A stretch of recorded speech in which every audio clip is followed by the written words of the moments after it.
الناس اتقوا ربكم الذي خلقكم من نفس واحدة وخلق منها زوجها وبث منهما رجالا كثيرا ونساء واتقوا الله الذي تساءلون به والأرحام إن الله كان عليكم رقيبا। يا أيها الذين آمنوا اتقوا الله وقولوا قولا سديدا يصلح لكم أعمالكم ويغفر لكم ذنوبكم ومن يطع الله ورسوله فقد فاز فوزا عظيما. أما بعد فإن أصدق الحديث كتاب الله وأحسن الهدي هدي محمد صلى الله عليه وسلم وشر الأمور محدثاتها وكل محدثة بدعة وكل بدعة ضلالة وكل ضلالة في النار. أعوذ بالله السميع العليم من الشيطان الرجيم من همزه ونفخه ونفثه. بسم الله الرحمن الرحيم. شهر رمضان الذي أنزل فيه القرآن هدى للناس وبينات من الهدى والفرقان فمن شهد منكم الشهر فليصم.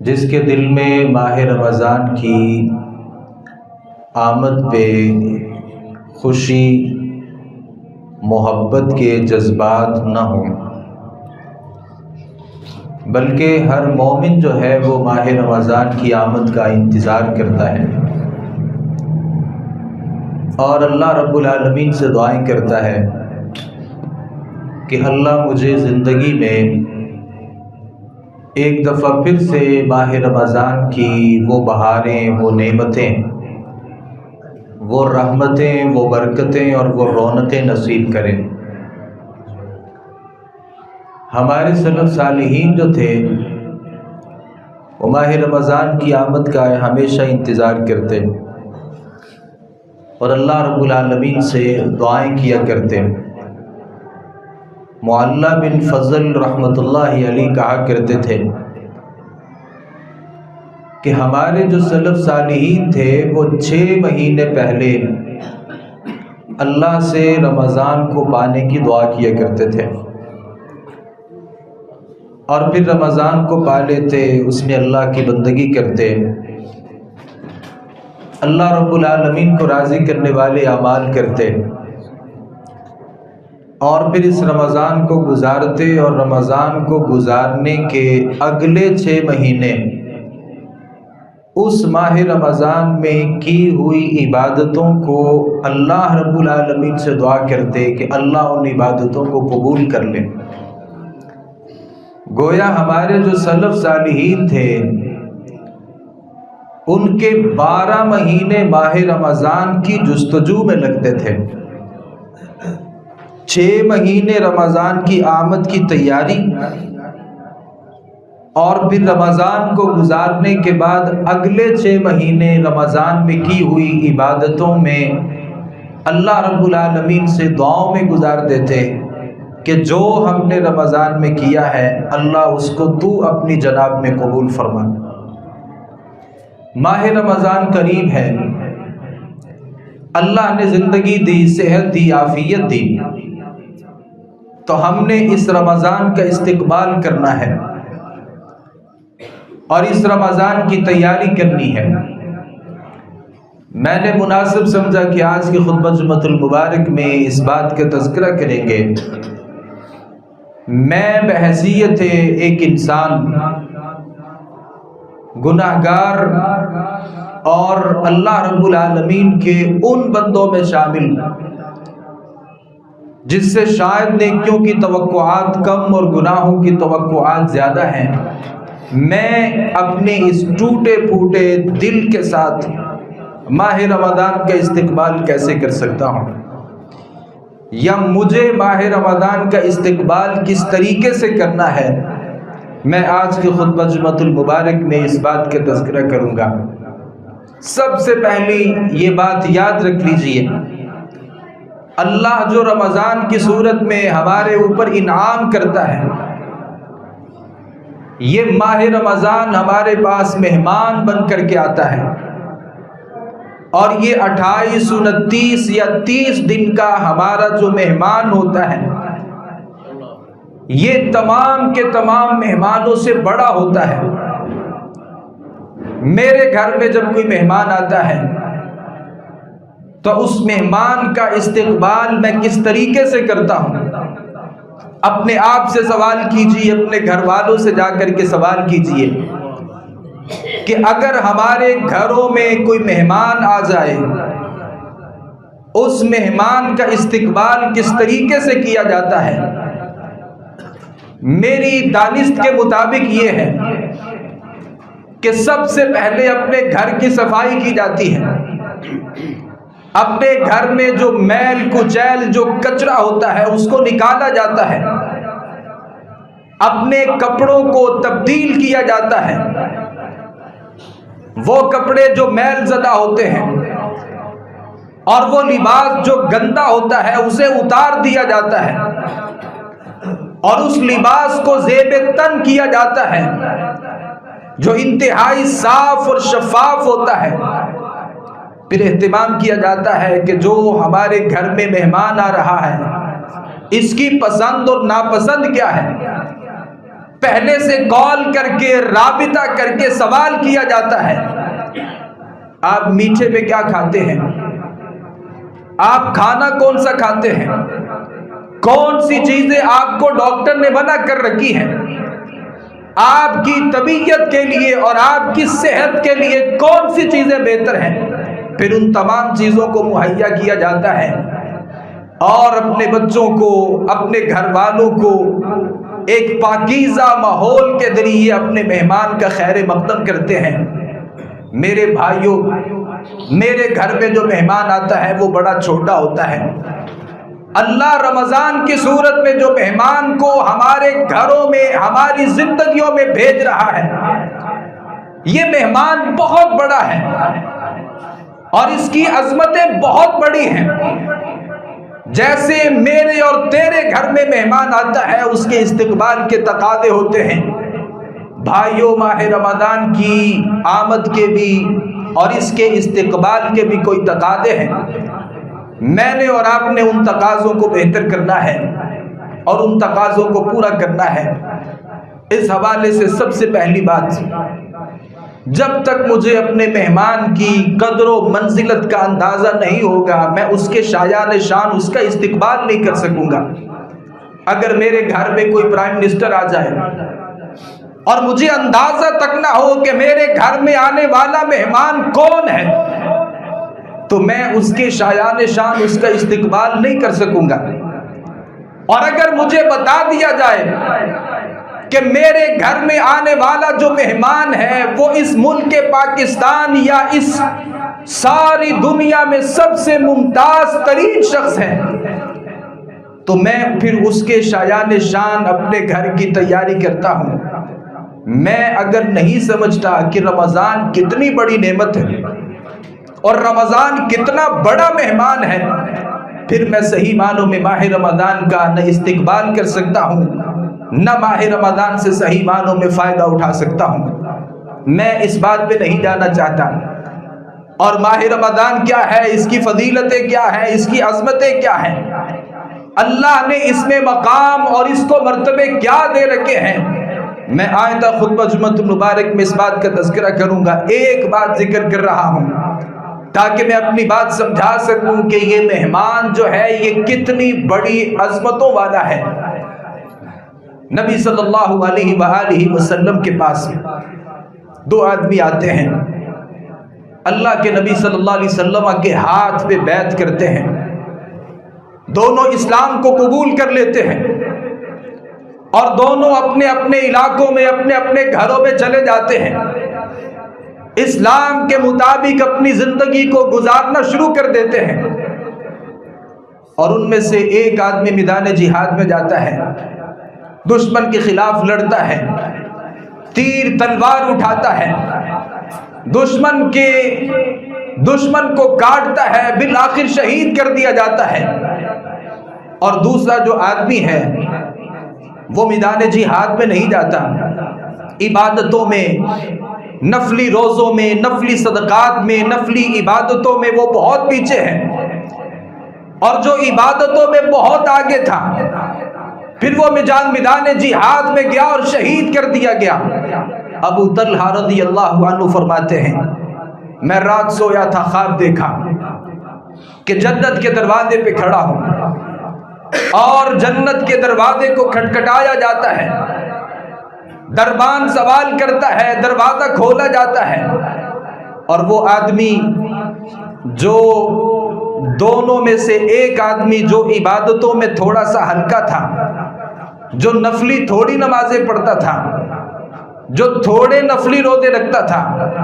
جو تھوڑے صدقات و خیرات کرتا تھا، اس آدمی کو جنت میں جانے کی اجازت دی جاتی ہے، اور وہ آدمی جو عبادتوں میں بہت تیز تھا پھر وہ میدان جہاد میں گیا، شہید کر دیا گیا، ابھی اس کے لیے جنت کے دروازے کو نہیں کھولا گیا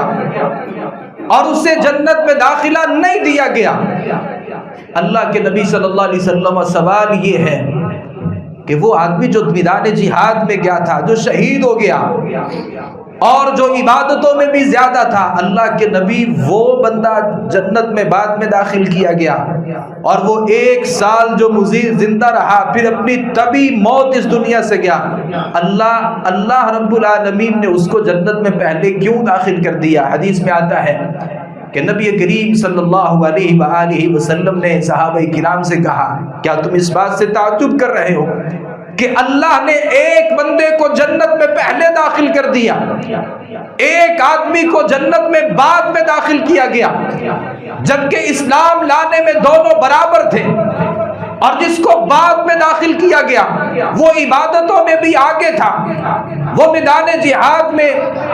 جا کر کے شہید بھی کیا گیا تھا۔ اللہ کے نبی صلی اللہ علیہ وسلم نے کہا، کیا تم اس بات سے تعجب کر رہے ہو؟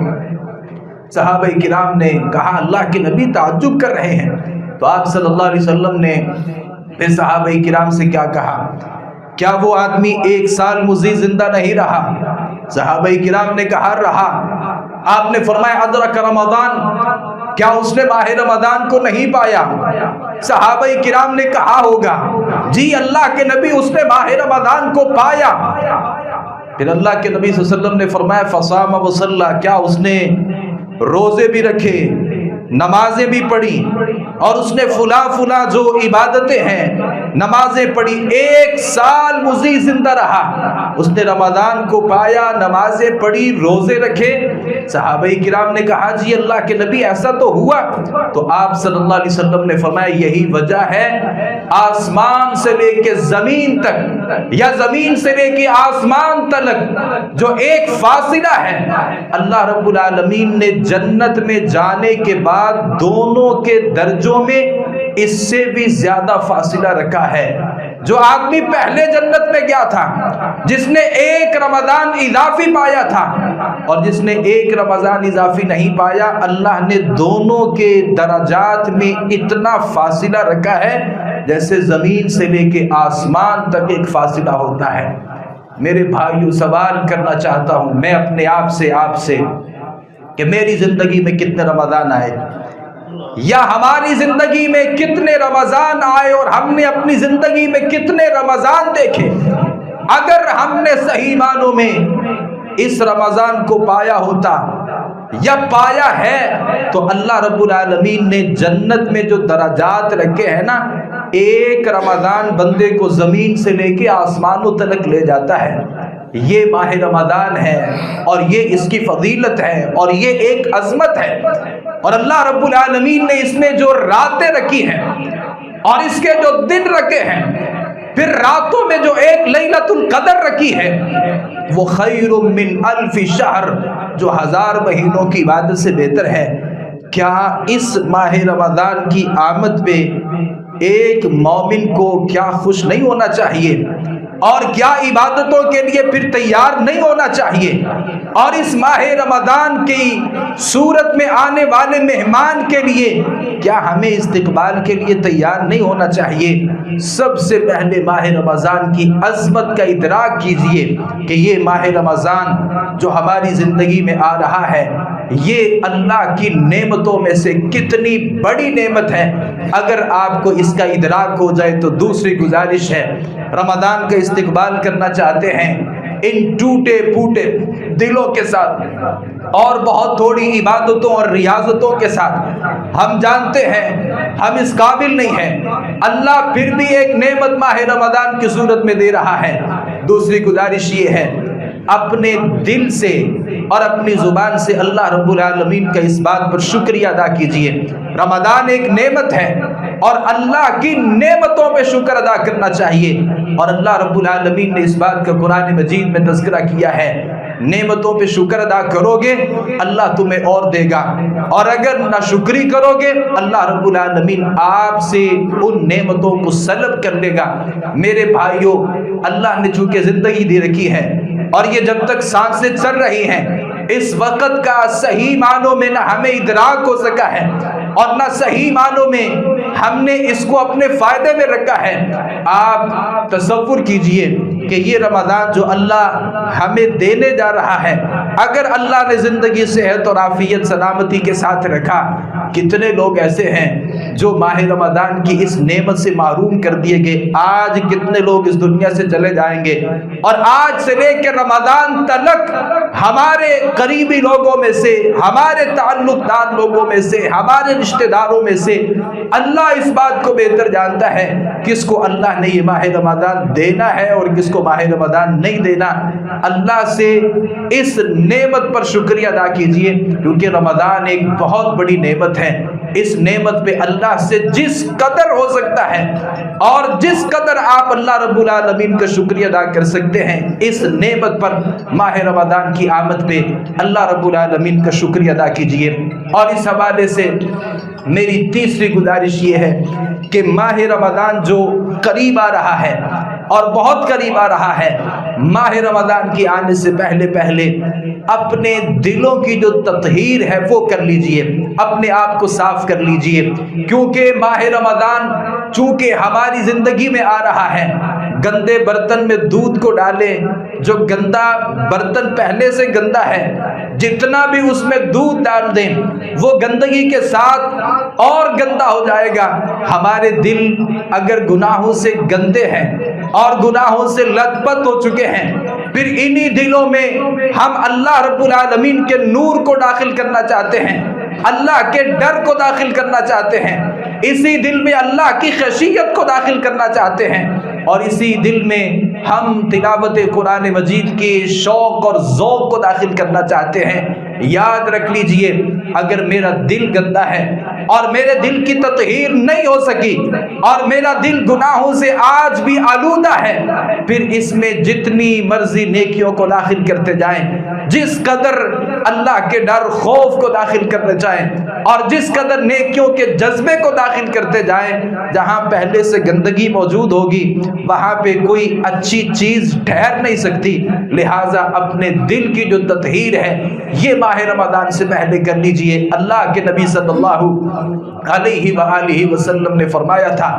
جسم کا ایک ٹکڑا ایسا ہے، اذا صلحت صلح الجسد کلہ، جب وہ درست ہو جاتا ہے سارے کا سارا جو جسم ہے وہ درست ہو جاتا ہے، وَإِذَا فَسَدَتْ فَسَدَ الْجَسَدُ كُلُّ، اور جسم کا جب وہ ٹکڑا خراب ہو جاتا ہے تو سارے کا سارا وجود جو ہے وہ خراب ہو جاتا ہے۔ میں اپنے آپ سے سوال کرتا ہوں، کیا میرے دل میں نیکی سے بڑھ کے گناہ کی محبت ہے؟ اپنے آپ سے سوال کیجئے اور وہ ترازو کا پلڑا قائم کیجئے، پھر ایک طرف نیکی کی محبت رکھیے، ایک طرف گناہ کی محبت رکھیے۔ اگر دل میں آپ کے دل میں نیکی کا جو پلڑا ہے وہ بھاری ہو چکا ہے اور وہ غالب آ چکا ہے، آپ سمجھ جائیے کہ آپ کا دل صاف ہے۔ اور اگر آپ کے دل میں اللہ کی نافرمانی کے جذبات زیادہ ہیں، شیطان کو راضی کرنے والے جذبات غالب ہیں اور اللہ کی عبادتیں کرنے والے ذوق اور شوق ختم ہو چکے ہیں، پھر آپ اپنے آپ سے سوال کیجئے کہ میں کہاں کھڑا ہوں اور مجھے اپنی کس طریقے سے اصلاح کرنی ہے۔ آپ اپنے دلوں کو صاف کر لیجئے۔ اور دل جو ہے، اللہ کے نبی صلی اللہ علیہ وسلم فرماتے ہیں، ابن آدم جب گناہ کرتا ہے ایک نقطۃ سودا ہوتا ہے، کالے رنگ کا ایک نقطہ لگ جاتا ہے اس دل کے اوپر، پھر اور گناہ کرتا ہے وہ نقطہ بڑھا دیا جاتا ہے، اور گناہ کرتا ہے نقطہ بڑھ جاتا ہے، یہاں تک کہ ایک وقت آتا ہے یہ آدمی گناہ پہ گناہ کرتے چلے جاتا ہے۔ وہ جو ایک دل ہوتا ہے اللہ رب العالمین کی طرف سے، اس کے گناہوں کی وجہ سے وہ دل کالا ہو جاتا ہے۔ پھر یہ آدمی جس قدر بھی نیکیاں کرتا ہے اور جس قدر بھی نمازیں پڑھتا ہے، قرآن مجید ختم کرتا چلا جاتا ہے، لیکن اس کے دل کے اوپر کوئی اثر نہیں ہوتا، کیونکہ اس کے دل کالا ہو چکا ہے اور وہ ہدایت کو اور نور کو قبول کرنے کے لیے تیار ہی نہیں ہے۔ اپنے دلوں کو صاف کر لیجئے۔ وہ گناہوں کا جو زنگ لگا ہوا ہے اس زنگ کو اتار کر کے کشادہ دل کے ساتھ، صاف دل کے ساتھ، اور وہ دل جو اللہ کی یاد کے لیے دھڑکتا ہو اس دل کے ساتھ ماہ رمضان کا استقبال کیجئے۔ لیکن یاد رکھیے گا اگر میرے دل میں گناہ کے جذبات بھی ویسے رہے جیسے 11 مہینوں میں تھے، پھر جیسے میں 11 مہینوں میں گناہ کرتا تھا، رمضان میں بھی میں نے ویسے ہی گناہ کرنے شروع کر دیے جیسے بغاوتیں پہلے کرتا تھا، رمضان میں بھی وہ بغاوتیں بدستور جاری رہی، یاد رکھ لیجئے وہ آپ کے روزے، وہ آپ کی نمازیں، وہ رات کے قیام، وہ قیام اللیل، وہ تراویح، وہ نماز تہجد کی جو صورتیں ہیں اور تلاوت قرآن مجید کے جو معمول ہیں، یہ سارے ایک طرف ہو جائیں گے۔ اللہ قرآن مجید میں ان منافقین اور ان کافروں کے بارے میں فرماتے ہیں قُلْ أَنْفِقُوا طَوْعًا أَوْ كَرْهًا لَن يُتَقَبَّلَ مِنْكُمْ، اللہ فرماتے ہیں آپ ان سے کہہ دیجئے یہ اللہ کے راستے میں خرچ کریں یا اللہ کے راستے میں خرچ نہیں کریں، اللہ رب العالمین ان سے قبول نہیں کرے گا۔ وجہ کیا ہے؟ یہ تو گناہگار لوگ ہیں، کیونکہ گناہگار جو بندہ ہوتا ہے اور گناہوں پہ جو اصرار کرنے والا بندہ ہوتا ہے اللہ رب العالمین اس سے نیکیوں کو قبول نہیں کرتے۔ تو آپ اپنے دلوں سے گناہوں کی جو محبت ہے اس کو نکالیے، اللہ کی محبت کو اپنے دل میں جگہ دیجئے، پھر ماہ رمضان کا صاف شفاف دل کے ساتھ استقبال کیجئے۔ یہ ماہ رمضان آپ کی زندگی کے لیے بہار ہوگا، اور یہ ماہ رمضان آپ کی زندگیوں کو تبدیل کرنے کے لیے کافی ہوگا، اور یہ رمضان یہ زمین کی گہرائیوں سے لے کے آسمان کی بلندیوں تلک یہ رمضان آپ کو لے جا سکتا ہے۔ تو اپنے دلوں کو صاف کیجئے اور اپنے دلوں سے گناہوں کی جو محبتیں ہیں اس کو نکال دیجئے، اور جیسے ہی ماہ رمضان قریب آتا ہے ہماری ذمہ داریوں میں ایک اور ذمہ داری بڑھ جاتی ہے۔ ہم میں سے کوئی بندہ عمرہ کرنے کے لیے جاتا ہے تو وہ بڑی کوشش کرتا ہے، کسی عالم دین کے پاس بیٹھتا ہے، کسی ورکشاپ میں جا کر کے بیٹھتا ہے، کسی ایسے درس دروس کی مجالس میں جا کر کے بیٹھتا ہے کہ مجھے طریقہ آ جائے اور میں اس بات کو سیکھ لوں کہ مجھے عمرہ کس طریقے سے جا کے کرنا ہے۔ بھائیو، ماہ رمضان جب آتا ہے اس کے کچھ مسائل ہوتے ہیں اور اس کے کچھ آداب ہوتے ہیں، ان آداب کو سیکھنے کی ضرورت ہے۔ ہم میں سے بہت سے ایسے لوگ ہیں جو ماہ رمضان کے مسائل سے ناواقف ہیں، جنہیں نہیں پتا کہ سحری کے آداب کیا ہیں، افطاری کس طریقے سے کی جاتی ہے، اور صبح سے لے کے شام تک جو روزہ ہے وہ کس طریقے سے رکھا جاتا ہے، روزہ رکھ کر کے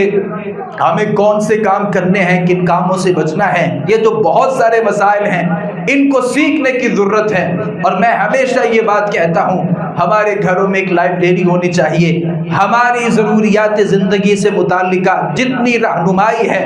ہم اس رہنمائی سے، اس لائبریری سے اس رہنمائی کو حاصل کریں، علماء کے ساتھ اپنے آپ کو وابستہ کریں اور ان کی مجالس میں بیٹھیں اور ان سے سیکھیے کہ میں زیادہ سے زیادہ اس ماہ رمضان میں کس طریقے سے اپنے آپ کو مصروف کر سکتا ہوں، اور اس ماہ رمضان سے کس قدر میں مستفید ہو سکتا ہوں، وہ کون سے طریقے ہیں کہ میں اس میں ایک ایک لمحے کو اپنے لیے قیمتی بنا سکتا ہوں۔ یہ سوال کیجیے اپنے آپ سے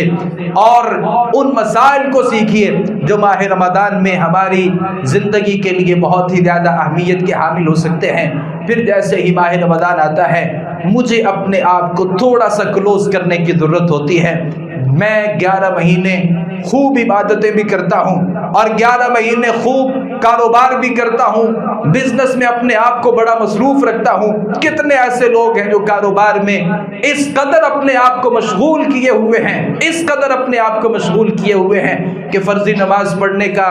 بھی ان کے پاس کوئی وقت نہیں ہوتا۔ میں یہ بات نہیں کر رہا کہ وہ نماز تاخیر سے پڑھتے ہیں، میں یہ بات کر رہا ہوں کہ ان کے پاس تاخیر سے بھی نماز پڑھنے کا وقت نہیں ہوتا۔ ہمارے جو سلف صالحین تھے وہ ماہ رمضان جب آتا اس کا ایک نظام الاوقات بناتے تھے، ایک شیڈول ترتیب دیا کرتے تھے کہ میں اس رمضان کو کس طریقے سے گزاروں گا۔ اور میں نے سلف صالحین کو جہاں تک پڑھا ہے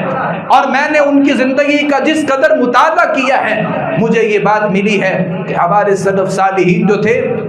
وہ ماہ رمضان میں ساری ساری چیزوں کو ایک طرف کر کے اپنا جو تعلق ہے وہ قرآن مجید کے ساتھ جوڑ لیا کرتے تھے۔ امام زہری رحمۃ اللہ علیہ کے بارے میں آتا ہے جیسے ہی ماہ رمضان آتا وہ لوگوں سے اعلان کر دیتے اور وہ اپنے درس حدیث کو منقطع کر دیتے۔ وہ جو ان کے پاس سینکڑوں تلامذہ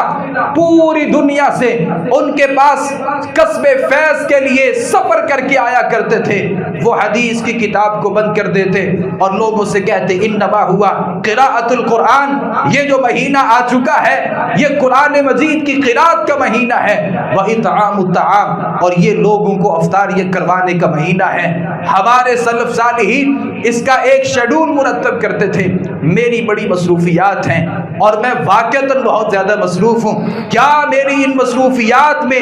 کوئی ایسے اوقات اور لمحات فارغ ہوں گے جو میں اس ماہ رمضان میں اپنے آپ کو عبادتوں کے لیے جوڑ سکوں؟ سوال کیجیے اپنے آپ سے اور اپنا شیڈول بنائیے۔ کاروبار کا یہ شیڈول ہے، اتنی دیر تک میں کاروبار کروں گا، پھر اس شیڈول میں ایسا شیڈول مرتب کیجیے۔ میں ہمیشہ یہ بات کہتا ہوں، ہر سال اس بات کا تذکرہ کرتا ہوں کہ کم از کم ایک دفعہ قرآن مجید کو پڑھنے کا جو ایک شیڈول ہے وہ میری زندگی میں ہونا چاہیے۔ میں اس بات کی طرف نہیں جا رہا کہ ہمارے جو سلف صالحین تھے، میں ایسی مثالیں آپ کے سامنے رکھ سکتا ہوں، روزانہ ایک قرآن مجید پڑھنے والے لوگ تھے۔ ماہ رمضان میں ایک دن میں ایک پورا قرآن پڑھنے والے لوگ بھی سلف صالحین سے آپ کو مل جائیں گے۔ کوئی ایسے سلف صالحین تھے ایک رات میں پورا قرآن پڑھ لیا کرتے تھے ماہ رمضان میں، کوئی 2 دنوں میں قرآن کی تکمیل کر رہا ہے، کوئی 3 دنوں میں جا کر کے قرآن مجید کو پڑھ رہا ہے، اور کوئی ہر 7ویں دن ایک قرآن مجید کی تکمیل کیا کرتا تھا۔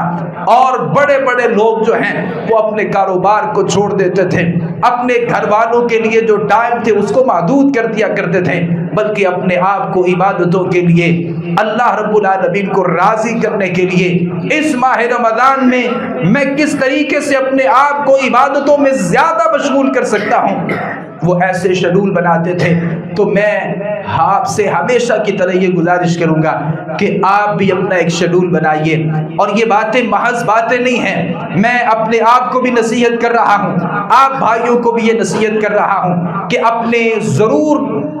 ضرور اوقات جو ہیں وہ اس میں کوئی ایسا شیڈول بنائیے جس میں 5 نمازیں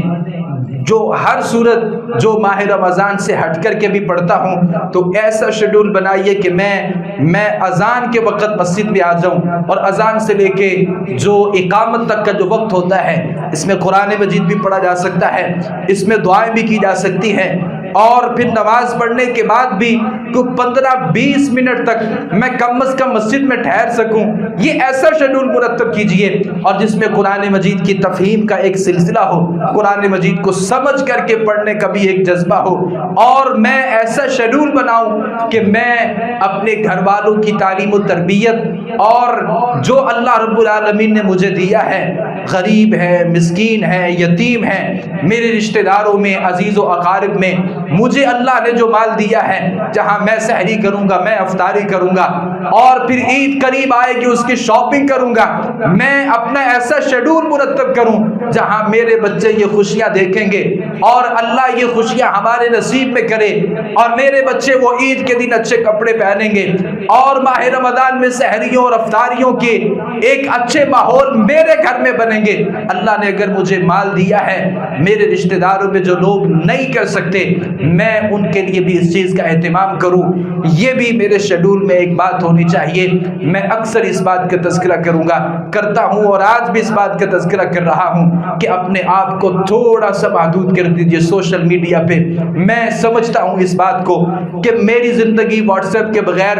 ایسے ہے جیسے مچھلی کو پانی سے نکال دیا جائے تو وہ تڑپ تڑپ کر مر جاتی ہے۔ مجھے پتا ہے موبائل اگر میری زندگی میں نہ ہو، میری زندگی مردار کی حیثیت رکھتی ہے۔ اگر میری زندگی سے فیس بک کو نکال دیا جائے، مجھے ایسے لگتا ہے جیسے میری زندگی کا اور میرے جسم کے کوئی ایسے حصے کو میرے جسم سے جدا کر دیا گیا ہے۔ میں یہ سمجھتا ہوں کتنے ایسے لوگ ہیں اپنے رشتہ دار ان کو چھوڑ جائیں کوئی فرق نہیں پڑتا، باپ ناراض ہو گیا کوئی بات نہیں، اور ماں اس سے قطع تعلق ہو چکی ہے کوئی مسئلہ نہیں، بھائی اس کی زندگی سے نکل چکے ہیں کوئی پریشانی نہیں ہے۔ اگر موبائل اس کی زندگی سے نکال دیا جائے تو اس کی زندگی بڑی ادھوری ہو جاتی ہے۔ میں ان ساری باتوں کو سمجھتا ہوں، لیکن ماہ رمضان کا استقبال کرنا چاہتے ہیں اور اس کی صحیح معنوں میں مہمان نوازی کرنا چاہتے ہیں اور اس ماہ رمضان کو صحیح معنوں میں پانا چاہتے ہیں، تو گزارش یہ ہے آپ اپنے جو سوشل میڈیا کے جو اوقات ہیں آپ انہیں تھوڑا سا محدود کیجئے۔ کتنے لوگ ایسے ہیں جو ماہ رمضان میں روزہ ایک رکھتے ہیں، 3 ڈرامے دیکھ کر کے اس روزے کو پورا کر لیتے ہیں۔ کتنے ایسے لوگ ہیں صبح سے لے کے شام تک جن کا صرف کام یہ ہوتا ہے کہ ہاتھ میں موبائل ہے اور ٹائم کو پاس کیا جا رہا ہے اور وہ روزے کے کھلنے کا انتظار کیا جا رہا ہے۔ اور بہت سے لوگ اپنے آپ کو ایک تسلی دیتے ہیں یا ہمیں تسلی دینے کی کوشش کرتے ہیں، ہمارے گھر میں جو ایک ٹی وی لگا ہے یا ٹیلی ویژن لگا ہے، ہم اس میں رمضان ٹرانسمیشن جو ایک لائیو ایک پروگرام ہوتا ہے، وہ ایک افطار ٹرانسمیشن ایک پروگرام ہے، ہم اس میں دینی باتوں کو سیکھ رہے ہیں۔ میں نے ہمیشہ اس بات کا تذکرہ کیا اور میں نے ہمیشہ اس بات کی حوصلہ شکنی کی ہے کہ وہ جو چند وہاں پہ 2-3 علماء کو بٹھایا جاتا ہے، وہ اینکر کی صورت میں ایک نامحرم خاتون وہاں پہ بیٹھتی ہے اور پھر کئی نامحرم خواتین وہاں پہ بیٹھتی ہیں۔ میں سوال کرنا چاہتا ہوں آپ بھائیوں سے، آپ جس محلے میں رہتے ہیں اس محلے میں ایک مسجد ہے اور اس مسجد میں ایک عالم ہے، ایک خطیب ہے اور ایک جید عالم دین ہے، اس کے حلقہ درس میں بیٹھنے کے لیے تیار نہیں ہے اور آپ کے موبائل میں جو ایک رمضان ٹرانسمیشن کے نام سے جو پروگرام ہوتے ہیں، استقبال تسلی یہ دی جاتی ہے کہ ہم وہاں سے دینی مسائل سیکھتے ہیں۔ میرے بھائیوں، دینی جو مسائل ہیں وہ سیکھنے کے لیے یہ مساجد ہیں، یہ مدارس ہیں، یہ علماء کے حلقات ہیں اور یہ دروس کے جو سلسلے ہیں، یہ آپ احباب کے لیے یہاں پہ آ کر کے مسائل کو سیکھیں۔ یہ نہ آپ نظر کی حفاظت کر سکتے ہیں، پھر وہ ایک رمضان پروگرام نہیں ہوتا، آپ وہاں سے پھر کہاں پر پہنچ جاتے ہیں۔ تو یہ ساری چیزیں اپنی زندگی سے تھوڑا سا ان کو محدود کیجئے اور سوشل میڈیا کے جو اوقات ہیں آپ کی بہت زیادہ ضرورت ہے۔ آپ حالات کو سنے بغیر، خبروں کو دیکھے بغیر نہیں رہ سکتے، اس کا ٹائم محدود کر دیا جائے۔ زیادہ اوقات جو ہیں وہ عبادت میں، اللہ رب العالمین سے توبہ کرنے میں اور قرآن مجید کی تلاوت کرنے میں، اور زیادہ جو وقت ہے وہ مسجد میں جو حلقہ دروس کے جو حلقات ہوتے ہیں ان میں بیٹھنے میں، یہ ساری کی ساری چیزیں ہیں اور اسی شیڈول میں اس بات کو بھی شامل کیا جائے۔ میں ہمیشہ اس بات کا تذکرہ کرتا ہوں، پھر یاد دہانی کروا دیتا ہوں، کچھ دن ابھی باقی ہے، جیسے ہی ماہ رمضان شروع ہوتا ہے مجھے ایسے لگتا ہے، یا میرے سمجھنے کا مسئلہ ہے، میں غلط بھی ہو سکتا ہوں، میں یہ سمجھتا ہوں کہ رمضان کا سب سے بڑا جو استقبال ہے وہ یہ ہے گھر کا راشن پورا کر لیا جائے، گھر کے کپڑے پورے کر لیے جائے، جو گھر میں چیز کم ہے اس کو پورا کر لیا جائے، اور ماہ رمضان میں مسجدوں میں جو رش ہوتا ہے اسی قدر آپ کو بازاروں میں رش نظر آتا ہے، وہ کپڑے کی دکانیں ہوں یا سبزی کی دکانیں ہوں یا فروٹ کی دکانیں ہوں، کوئی دکان ایسی نہیں ہوتی جہاں پہ رش نہ لگا ہو۔ میں یہ سمجھتا ہوں کہ ماہ رمضان، یا میرے سمجھنے کا مسئلہ یہ ہے کہ مجھے ایسے لگتا ہے کہ لوگوں نے ماہ رمضان کے استقبال کے لیے جو ساری چیزوں سے بڑھ کے ضروری چیز ہے وہ شاپنگ کو رکھ لیا ہے۔ اگر آپ شاپنگ کرنا ہی چاہتے ہیں تو یہ رمضان سے پہلے ابھی کچھ دن باقی ہیں، عید کی شاپنگ کرنا چاہتے ہیں ابھی سے کر لیجئے، رمضان کی کوئی تیاری کرنا چاہتے ہیں وہ ابھی سے کر لیجئے۔ اللہ کے نبی صلی اللہ علیہ وآلہ وسلم نے فرمایا اس زمین پہ جو اللہ کے نزدیک سب سے ناپسندیدہ جگہ ہے وہ بازار ہے، اور جو سب سے پسندیدہ جگہ ہے وہ اللہ کی مسجدیں ہیں۔ ہم نے ماہ رمضان میں ان جگہوں پہ زیادہ وقت گزارنا ہے جو اللہ کے ہاں سب سے پسندیدہ جگہ ہیں، اور جو جگہ اللہ رب العالمین کے نزدیک سب سے ناپسندیدہ جگہ ہیں ہم نے ان جگہوں پہ جانے سے احتراز بھی کرنا ہے۔ بہت ہی زیادہ ضروری ہو تو ایسے اوقات میں جائیے جن اوقات میں ہماری نمازوں میں مسئلہ نہ ہو، ہماری عبادت میں فرق نہ آئے۔ اللہ رب العالمین سے دعا ہے صحیح بات کو سمجھنے، اس پر عمل پیرا ہونے کی توفیق عطا فرمائے۔ وما علینا الا البلاغ المبین۔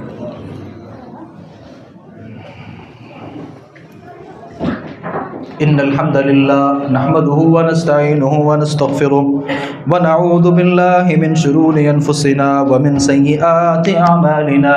من يهده الله فلا مضل له ومن يضلل فلا هادي له وأشهد أن لا إله إلا الله وحده لا شريك له وأشهد أن محمدا عبده ورسوله يا أيها الذين آمنوا اتقوا الله حق تقاته ولا تموتن إلا وأنتم مسلمون يا أيها الناس اتقوا ربكم الذي خلقكم من نفس واحدة وخلق منها زوجها وبث منهما رجالا كثيرا ونساء واتقوا الله الذي تساءلون به والأرحام إن الله كان عليكم رقيبا يا أيها الذين آمنوا اتقوا الله وقولوا قولا سديدا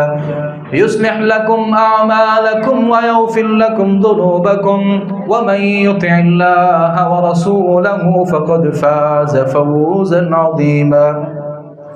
حضرات گرامی، آپ احباب کے لیے ایک اعلان ہے. ہماری اس مسجد میں گزشتہ سالوں میں بھی ماہ رمضان کے قریب آ کر کے 25 شعبان سے لے کے 25 رمضان تک قرآن مجید کا ایک مختصر دورہ قرآن ہوتا ہے. آپ احباب گزشتہ سال بھی اس دورہ قرآن میں کافی حد تک احباب نے شرکت کی، اور اس سے پچھلے سال بھی الحمدللہ ہم نے اس بات کی کوشش کی. اللہ تعالیٰ ریاکاری سے اور بڑی باتوں سے محفوظ رکھے. ہم کوشش کرتے ہیں اس مسجد میں آپ احباب کے لیے وہ تمام ماحول بنایا جائے جو اہل علاقہ کے لیے مفید بھی ہو اور علمی اور تربیتی طور پر اور روحانی طور پہ ہمیں مضبوط بھی کرے. تو یہاں قرب و جوار میں جتنی مساجد ہیں تو الحمدللہ یہ امتیاز جامع مسجد عبداللہ بن عمر کو ہے کہ گزشتہ سالوں میں بھی اور اس سال میں بھی ہم اللہ کی توفیق سے قرآن مجید کا جو خلاصہ ہے وہ انشاءاللہ العزیز اس مسجد میں بیان کریں گے. گزشتہ 2 سالوں میں ہم نے روزانہ ایک پارے کا لفظی ترجمہ پڑھا اور قرآن مجید کی جو بڑی مختصر اور ضروری تشریح ہے ہم نے وہ آپ بھائیوں کے سامنے رکھی. تو اس سال اسی سلسلے کی ایک کڑی ہوگی کہ ہم پورے قرآن مجید کا یا پورے پارے کا لفظی ترجمہ نہیں پڑھیں گے، البتہ اس پورے پارے میں اللہ رب العالمین ہمیں پیغام کیا دے رہے ہیں، اللہ رب العالمین کی طرف سے اس پارے کا یا ان آیات کا یا اس رکوع کا ہمارے لیے پیغام کیا ہے، ہمارے لیے اسباق کیا ہیں. ہم ان تمام باتوں کو انشاءاللہ العزیز روزانہ ایک پارہ پڑھیں گے اور اس میں اس کے جو مضامین ہیں ہم انشاءاللہ العزیز اس کا خلاصہ آپ احباب کے سامنے رکھیں گے. گزشتہ سالوں میں جو ہمارا جو وقت تھا وہ ظہر کی نماز سے لے کے تقریباً عصر کی نماز تک ہمارا وقت تھا، جس میں بسا اوقات 2 گھنٹے لگتے تھے، بسا اوقات اس سے زیادہ وقت لگتا تھا اور اس سے کم بھی بسا اوقات وقت لگتا تھا. ابھی جو خلاصہ تفسیر قرآن ہے یہ بھی ظہر کی نماز کے بعد انشاءاللہ اس کا آغاز ہوگا، اور یہ تقریباً اس کا جو دورانیہ ہے وہ 45 سے 50 منٹ بھی ہو سکتے ہیں، 1 گھنٹہ بھی ہو سکتا ہے. تو آپ تمام بھائیوں سے میں گزارش کروں گا کہ آپ نے اس میں ضرور شرکت کرنی ہے. یہ آج 24 شعبان ہے اور کل 25 شعبان ہے، تو کل سے انشاءاللہ العزیز ہمارا یہ دورہ خلاصہ مضامین جو ہے یہ انشاءاللہ العزیز اس کا آغاز ہو رہا ہے. تو یہ 25 شعبان 25 رمضان مبارک تک انشاءاللہ العزیز ہم پورے قرآن مجید کے جو مضامین ہیں انشاءاللہ العزیز ہم اس کو پڑھ سکیں گے. تو میں آپ تمام بھائیوں سے گزارش کرتا ہوں کہ ہماری جو بہت ساری مصروفیات ہیں میں انکار نہیں کر رہا، آپ واقعتاً بہت زیادہ مصروف ہیں، انہی مصروفیات میں اور اسی مصروفیت میں ایک مصروفیت یہ بھی شامل کر لیں کہ یہ جو ماہ رمضان ہے نا، جس کا سب سے بڑا پیغام قرآن ہے، رمضان کا سب سے بڑا پیغام جو ہے وہ قرآن ہے۔ اور میں نے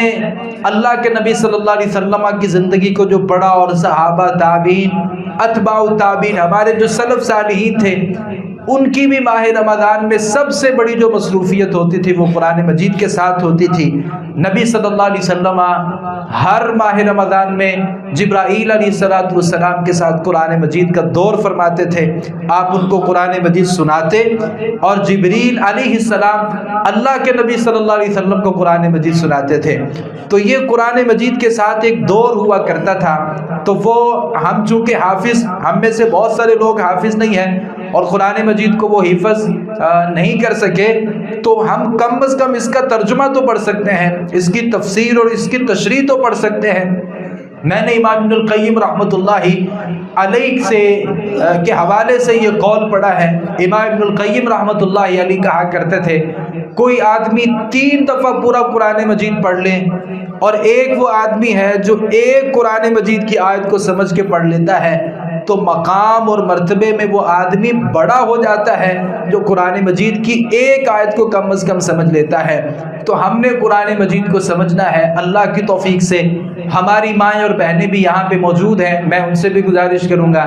کہ آپ اپنے قیمتی اوقات میں یہ ضرور وقت نکالیں، ظہر کی نماز اسی مسجد میں آ کر کے ادا کریں، اور ظہر کی نماز کے بعد ہمارا یہ انشاءاللہ العزیز دورہ جو خلاصہ مضامین قرآن ہے یہ انشاءاللہ العزیز شروع ہو جائے گا۔ تو اسی سلسلے میں اگر کوئی احباب ایسے ہیں جنہیں لگتا ہے کہ ہمارے پاس وقت نہیں ہے یا ہم مسجد میں نہیں آ سکتے، تو چونکہ ہمارا یہ آن لائن بھی ہے جس میں زوم پہ ہماری کلاس ہوتی ہے، اس ملک سے اور بیرون ممالک سے بہت سے لوگ الحمدللہ ہمارے ساتھ اس دورہ قرآن مجید میں شامل ہوتے ہیں۔ تو اگر آپ یہاں نہیں آ سکتے تو آپ اسے آن لائن بھی پڑھ سکتے ہیں، اس کے لیے آپ میرے سے رابطہ کر سکتے ہیں۔ تو روزانہ کی بنیاد پہ ایک پارہ انشاءاللہ العزیز اللہ کی توفیق سے ہم پڑھیں گے۔ آپ تمام بھائیوں نے، میں فردن اپنے ہر بھائی سے مخاطب ہوں، اور میں مکرر گزارش کر رہا ہوں اپنی ماں اور اپنی بہنوں سے کہ آپ نے بھی ضرور وقت نکالنا ہے۔ یہ ماہ رمضان جو ہے ہم یہ قرآن مجید کے نام کرنے جا رہے ہیں،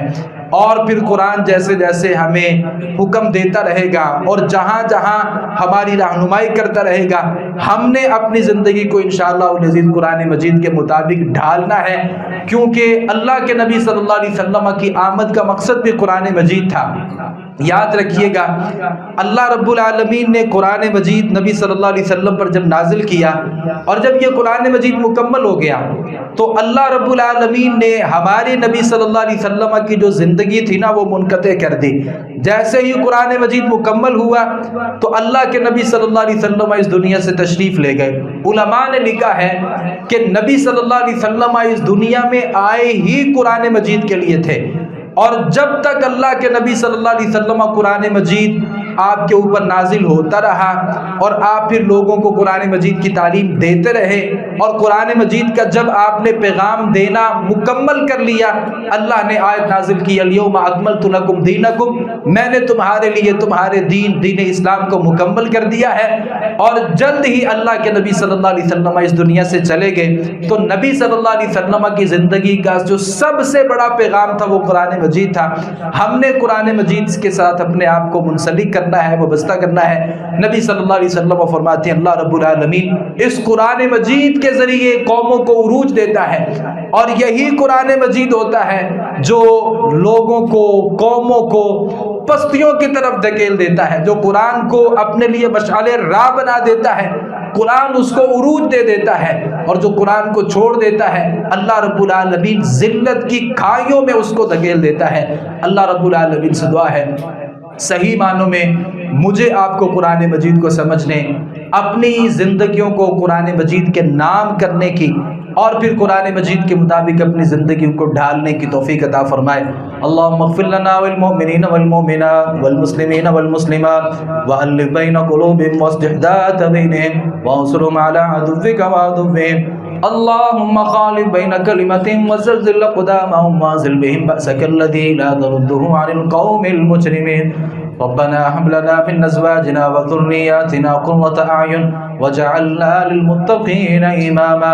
اللهم اشف مرضانا ومرضى المسلمين يا شافي الأمراض اشف مرضانا ومرضى المسلمين يا قاضي الحاجات اقض حاجاتنا وحاجات المسلمين سبحان ربك رب العزة عما يصفون وسلام على المرسلين والحمد لله رب العالمين